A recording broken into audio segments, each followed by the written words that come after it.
What is RA 10913 or the Anti-Distracted Driving Act?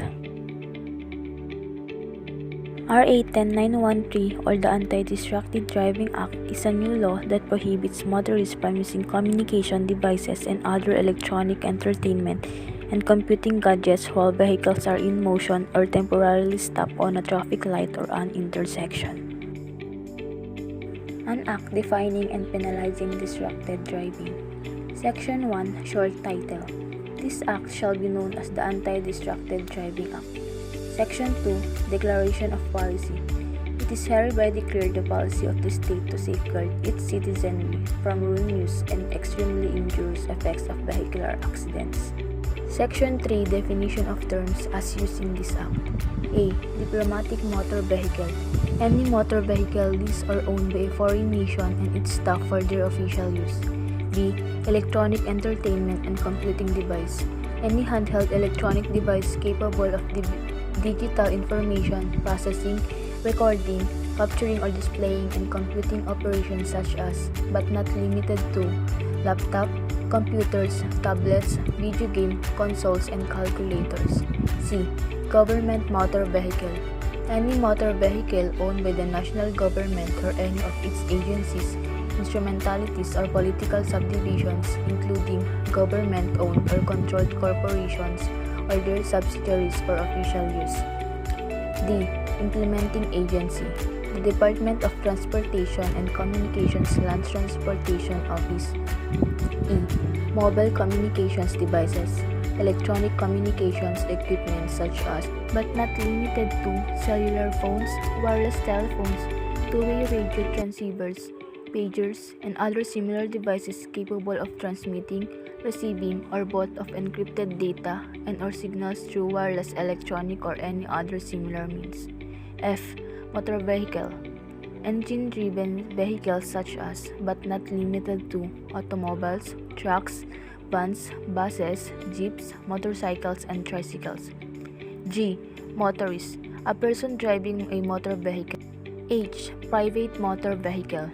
Any motor vehicle owned by individuals and juridical persons for private use. And I. Public motor vehicle. A motor vehicle with a valid franchise issued by the appropriate government agency to operate as public utility vehicle or any vehicle for hire. Section 4, Distracted driving. Subject to the qualifications in Section 5 and 6 of this Act, distracted driving refers to the performance by a motorist of any of the following acts in a motor vehicle in motion or temporarily stopped at a red light, whether diplomatic, public, or private, which are hereby declared unlawful. A. Using a mobile communications device to write, send, or read a text-based communication or to make or receive calls and other similar acts. B. Using an electronic entertainment or computing device to play games, watch movies, surf the internet, compose message, read e-books, perform calculations, and other similar acts. Section 5, Extent of coverage. A. The operation of a mobile communications device is not considered to be distracted driving if done using the aid of a hands-free function or similar device such as, but not limited to, a speakerphone, earphones, and microphones or other similar devices which allow a person to make and receive calls without having to hold the mobile communications device, provided that the placement of the mobile communications device or the hands-free device does not interfere with the line of sight of the driver. B. Wheeled agricultural machineries such as tractors and construction equipment such as graders, rollers, backhoes, payloaders, cranes, bulldozers, mobile concrete mixers, and the like, and other forms of conveyances such as bicycles, pedicabs, habal-habal, trolleys, kuligligs, wagons, carriages, carts, sledges, chariots, or the like, whether animal or human-powered, are covered by the provisions of this Act as long as the same are operated or driven in public thoroughfares, highways or streets, or under circumstances where public safety is under consideration. C. The provisions of this act shall not apply to motorists of motor vehicles which are not in motion, except those which are stopped momentarily at a red light or are pulled over to the side of the road in compliance with the traffic regulation.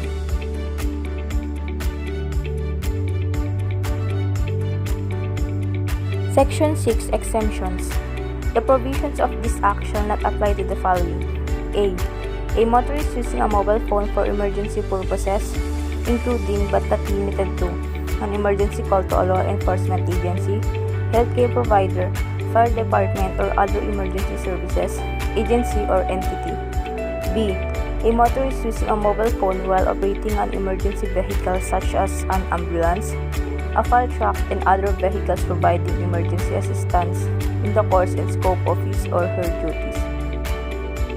Section 7. Nationwide Public Information Campaign.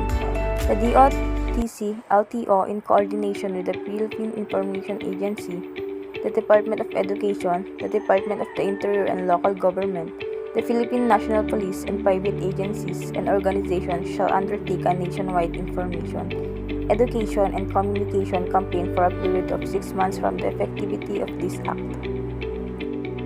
Section 8 Penalties. Any person who shall violate any provision of this act shall be penalized with a fine of 5,000 pesos for the first offense, B. A fine of 10,000 pesos for the second offense, C. A fine of 15,000 pesos and suspension of driver's license for 3 months for the third offense, and D. A fine of 20,000 pesos and revocation of driver's license, provided that the implementing agency may increase the amount of fine herein imposed once every 5 years in the amount not exceeding 10% of the existing rates, so to be increased, which shall take effect only upon publication in at least 2 newspapers of general circulation. Provided, further, that a driver of public utility vehicle, a school bus, a school service vehicle, a common carrier hauling volatile, flammable, or toxic material, or a driver who commits an act classified herein as a distracted driving within a 50-meter radius from the school premises shall be subject to a penalty of 30,000 pesos and suspension of one's driver's license for 3 months. The foregoing penalty shall be imposed without prejudice to other liabilities under the revised penal code or any special law arising out or on occasion of the herein prohibited acts.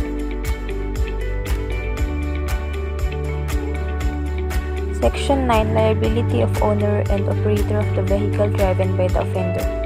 The owner and operator of the vehicle driven by the offender shall be directly and principally held liable together with the offender for the fine unless he or she is able to convincingly prove that he or she has exercised extraordinary diligence in the selection and supervision of his or her drivers in general and the offending driver in particular.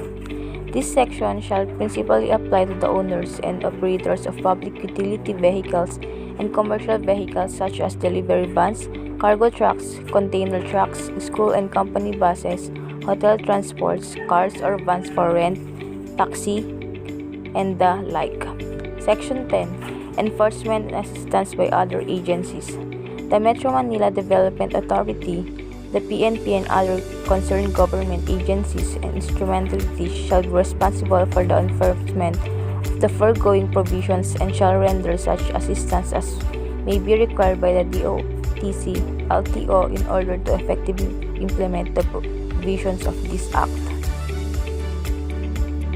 Section 11. Implementing Rules and Regulations. The DOTC LTO shall promulgate the necessary implementing rules and regulations within 60 days from the effectivity of this Act. Section 12.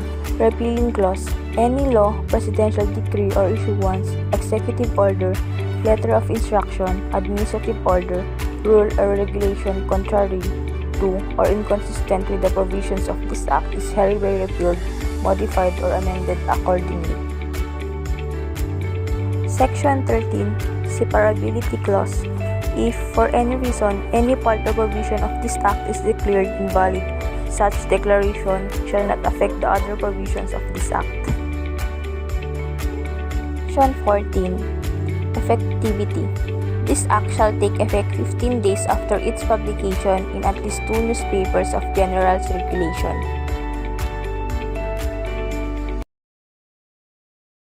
Ang Republic Act 10913 o Anti-Distracted Driving Act ay nagbabawal sa mga motorista na gumamit ng gadgets habang umaandar ang sasakyan o kahit pansamantalang makahinto sa traffic lights. Parehong sakop ng batas ang mga pampubliko at pribadong sasakyan, sakop din ito ang mga digulong na makinarya sa pagsasaka, mga construction equipment, bisikleta, padjak, trolley, habal-habal, kuliglig at karwahe. Bawal ang pagtawag at pag-text, paglalaro ng games, panonood ng pelikula, pagkwenta ng pagbabasa ng e-book at paggamit ng internet. Pero exempted naman ang emergency calls kung may krimen, aksidente, terorismo, sunog, pagsabog, o kailangan ng agarang tulong medikal. Pwedeng gumamit ng hands-free function o application driver basta hindi ito sagabal sa paningin. Pwede lang gumamit ng earphone sa pagtawag pero hindi sa pagsasound. Pero bawal ang paglalagay ng mga communication o electronic gadget sa manibela at dashboard.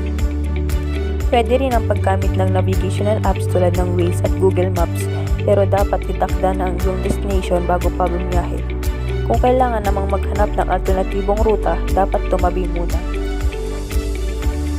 May kapangyarihan ang LTO na magtalaga ng mga tagahuli mula sa PNP, MMDA at lokal na pamahalaan.